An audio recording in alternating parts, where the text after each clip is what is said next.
Good morning and welcome back to my channel, Don't Mind Me. My name's Diana and today I'd like to read you another story called The First Idol by Tom Bimbadil. So I hope you like it. Okay. Stop daydreaming, Mr. Delano. In a moment, Mrs. Frampton, subjecting the tender wallflower of my affection to the grotesque spotlight of her own indifference, made cease the contemplation of my life's own end, the one theme of my existence, Andrea Taylor. It's the spring of 2005. I am a 7th grader at Fort Summer Middle School, home of the Trojans. Andrea sits enthroned one row ahead, 3 columns to my right.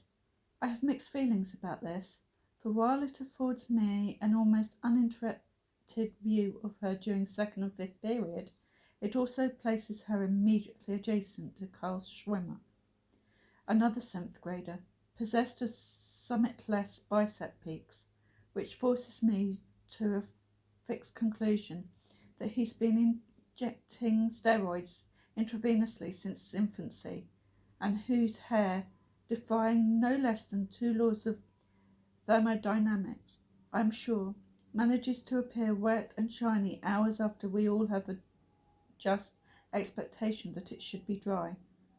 I despise Kyle Schwimmer. Andrea herself. Andrea, crowned with brown tresses and bangs, led alternately and Kevlar-like in Abercrombie and Holster tank tops, floating on a cloud of all-white etnies and tastefully adorned in torn and acid-washed denim. If Helen, Esther, Cleopatra, Megan Fox herself stood before me, they could, collectively, aspire to light but a Yankee candle of affection before the blast furnace that is my love for Andrea Taylor. She dignifies all she touches, braces, hitherto unthinkable becomes the obvious conclusion of several months' jagged back and forth between myself and my mother.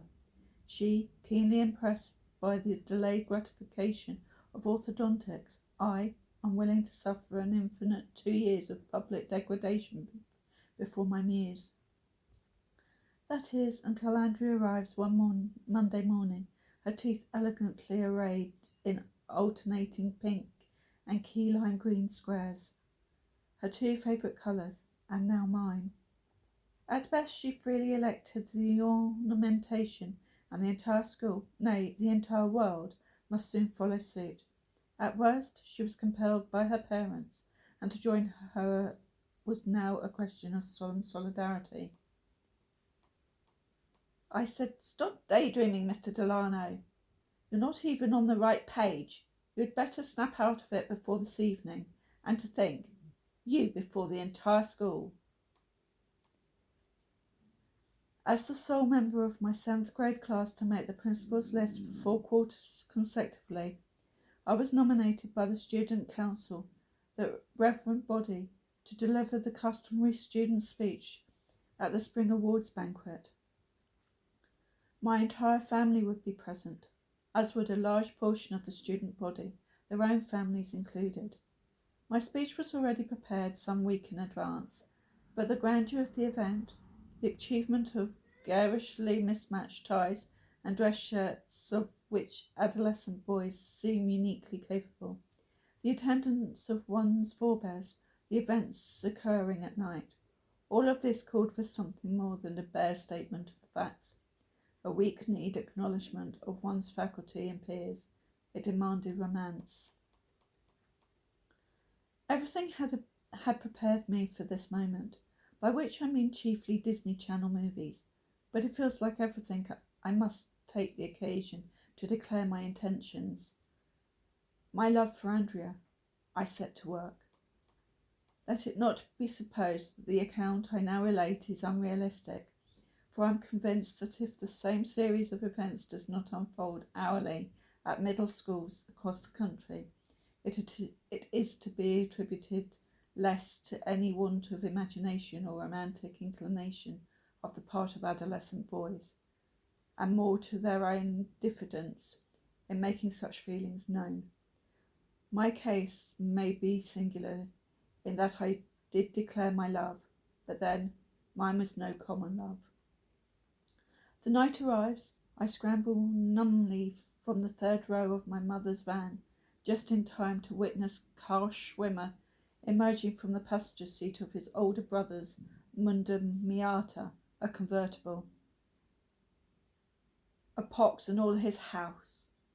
I'm wearing a light blue button-down, hastily ironed khakis, and, in defiance of all my mother's objections, a striped tie, green and pink. Carl is in all black.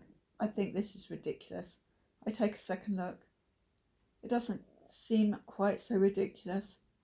I wonder why I did not wear all black. I hate Carl Schwimmer.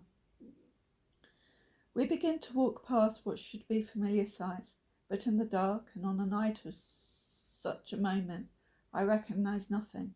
That is, until I hear her voice. Andrea and her parents are following just feet behind us. My younger brother trips over a step. I despise him with my entire soul. She doesn't seem to notice, or to impute his failings to me, despite our near relation. I hold the door open. My mother thanks me with a half tone of surprise, which, I trust, instantly exposes my sham gallantry for what it is. I cannot escape the suspicion that in the short time it took us to move from the van into the school, I have fallen, like one of Milton's angels, to the furthest recesses of the pit in Andrea's esteem. She smiles as she enters through the door. I am confident that no door has ever been restrained by such a superfluity of force, and, as is heard to say, "Hi, John," I ascend all at once from Inferno to Purgatorio to Paradiso. I respond in monosyllables, though apparently to some effect, as she graces me with a smile and proceeds accompanied to the cafeteria maid banquet hall. She wears a strapless white dress with black polka dots. I wish she wouldn't bare her shoulders. What if Carl Schwimmer sees? Black flats, red handbag, and a puzzling mix of blush and eyeshadow, the effect of which might have proven comical to an elder member of her own sex, but which appeared to me the very incarnation of beauty. A half hour passes, during which I am ushered to a seat on stage by Mrs. Frampton. The cafeteria grows steadily more full, and my bowels become a butterfly house. Finally, it is my turn to speak. I address my peers, their parents, our faculty and administration, make some general remarks about the progress of the year.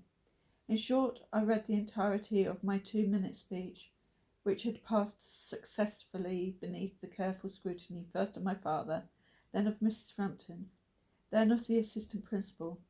But I am not done. Unfolding from my shirt pocket another sheet of college ruled paper, scrutinised by none but myself, I begin. I am catatonic. The few claps which do follow serve only to foreground the vacuum I've made of this middle school cafeteria. I'm shushed down the steps by Mrs. Frampton to the empty seat between my father and my younger brother. The assistant principal clears his throat and continues, as though I'd never said a word. I don't dare meet my mother's eyes. Shuffling ensues as the guests are released to the buffet table. My parents think it best that we excuse ourselves. The sole glimpse I catch of Andrea is of her staring directly down, neither white nor red, but somehow both, entirely, simultaneously, with a parent's hand on each of her shoulders. We drive home in silence.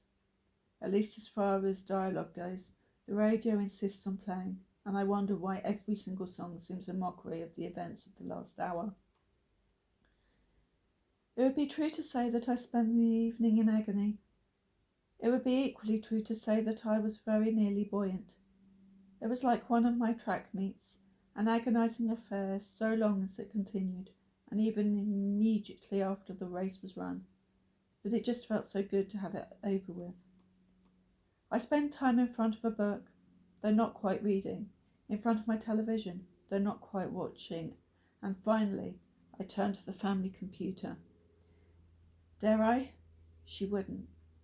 I log into AOL, Instant Messenger, and there, carved in black pixels, is Andrea T. 93, petrified, mortified, ossified, like some antediluvian fish buried beneath the waves of judgment and become stone. I undergo internal decomposition in a moment. I move to log off when a window appears. Andrea T. 93, I love you too. She moved to Colorado that summer. Her father received orders to a new base. It's the spring of 2023. I've not seen her since. I've loved others, or at least said I did. Still, I can't help but wonder how much happier the world might be if we all married the first girl we fell in love with. Has my love ever since been so disinterested? I used to wish that a bear would burst into the halls of our school so that I'd have something to behead, something to lay at her feet. I wanted to become a soldier, just so I could perish carrying a small portrait of her in my breast pocket. I planted songs and movie scenes for lines to express, if only to myself, what I could not but feel. It was idolatrous, but perhaps not without meaning. Why was I so soon enthralled? Why, in 7th grade, looking for a dragon to slay, a princess to save? It will be observed that the contents of my panegyric have been excised from the narrative. The reader may rest assured that Andrea was wooed with all the accumulated prowess an 11-year-old boy may be justly expected to muster. I invoked Shakespeare, Noah Webster, several verses of Stevie Nicks' Landslide, and more than one Coldplay song were flagrantly plagiarized. In short, I declared my love to her in no uncertain terms. Carl Schwimmer teased me ferociously until the end of the year, but then Carl Schwimmer was never, if only for a brief moment, loved by Andrea Taylor. I hope you like that story. If you did, please press the like button and leave any comments, especially any questions, as I am and would love to do a Q&A at some point. And if you'd like to, please share and press the subscribe button and notification bell, as this will help you see when I next upload, and it will also help the channel. Thanks for watching. Stay strong, always believe in yourselves, and never give up in the dreams that you follow. Lots of love. Bye.